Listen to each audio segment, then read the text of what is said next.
Kezdik, ancha do'stlar bilan uchrashdik. Safarimiz yakun dedik. Toshkent sari yo'l tutdik. Yo'lda yana Samarqandni tavop o'tamiz.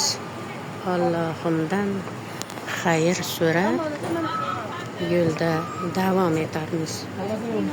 Ko'ngil to'ldi, dil yayradi. Ko'zlar quvnab yaraqlar. Shukr, shukr. Tinchlik so'zlar, quyosh turar charaq. Kechamizni sokin, huzur, orom olar quchoqlab, nasib etsa buyuk Alloh, uyg'onamiz go'zal tongni ardoqlab. Qalbim yana Alloh bilan, qo'llarim band duoga. Robbim qo'lla o'zing, rizqimizni etgin doim ziyoda. Amin, amin, amin.